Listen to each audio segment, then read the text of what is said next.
So today we are going to talk about consciousness. Consciousness is everywhere in our lives.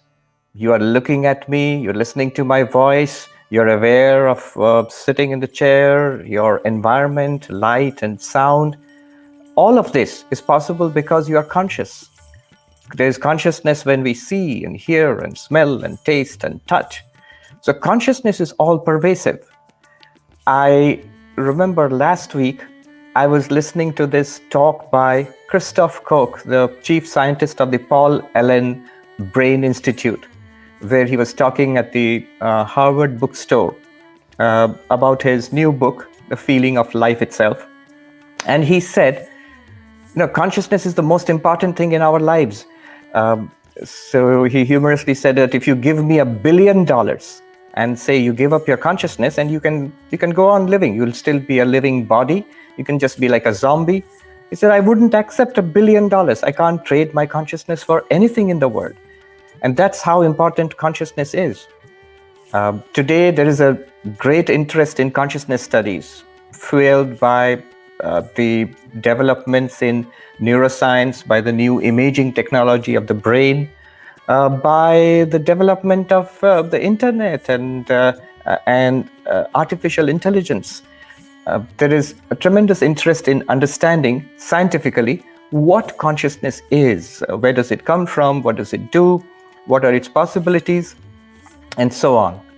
But consciousness studies is not a new subject. Consciousness studies is very, very ancient. As the philosopher Evan Thompson has written in his book, Sleeping, Waking, Dreaming, and Being, he says consciousness studies goes all the way back to the Upanishads, these very ancient texts in the Hindu scriptures, the Vedas.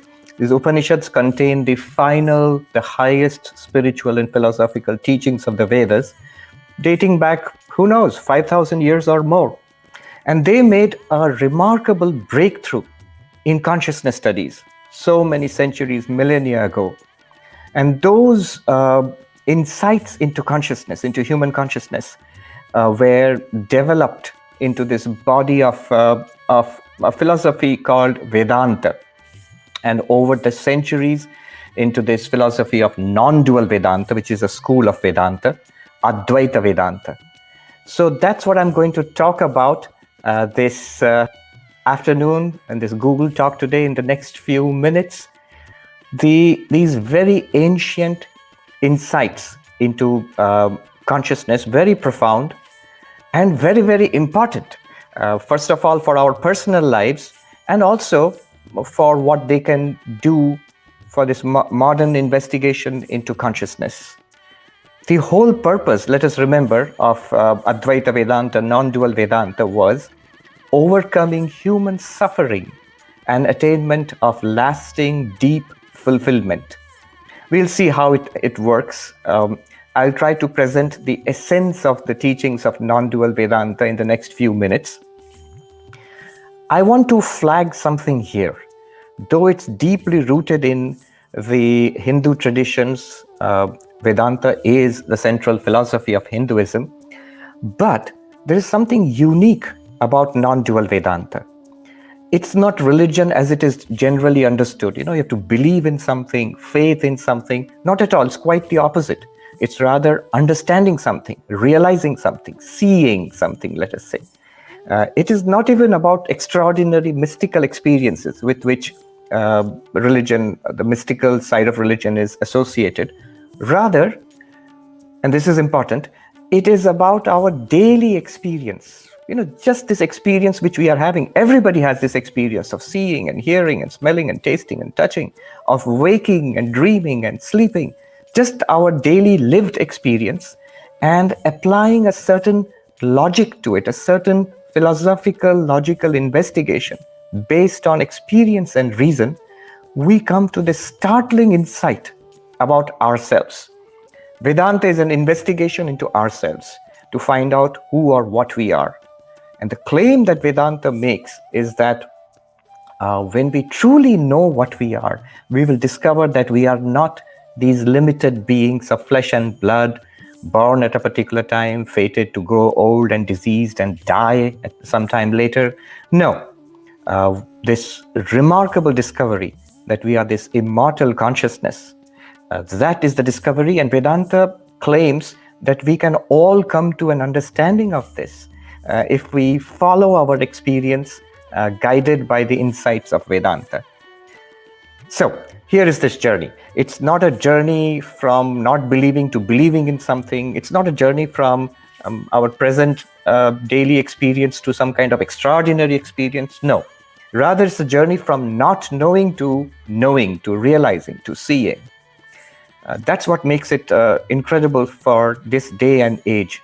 There is nobody who is rational and scientific who could have any kind of objection, the usual objections which are leveled against faith-based approaches.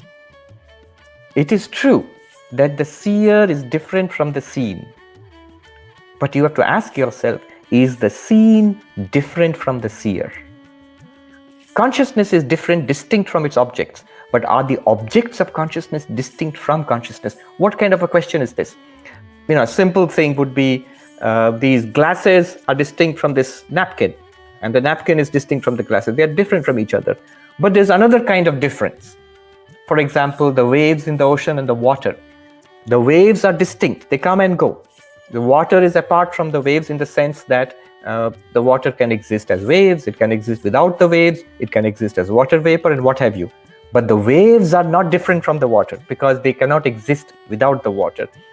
You are distinct from your dreams. All the characters that you see in your dreams, you're distinct from them because you can exist without them. You exist when you see them, and then they disappear back into you, you still exist. But those characters in the dream, the entire dream world, cannot exist without you. So they do not constitute a second reality apart from you. So the first step in Advaita Vedanta is to appreciate what consciousness really is. What am I as consciousness? And then to see whatever I experience is actually not different from me, the one consciousness. This one consciousness, known as Brahman or Atman in Advaita Vedanta, is non-dual, Advaita, not two, with regard to the entire universe. So this is a tremendous claim and tremendous insight, not new.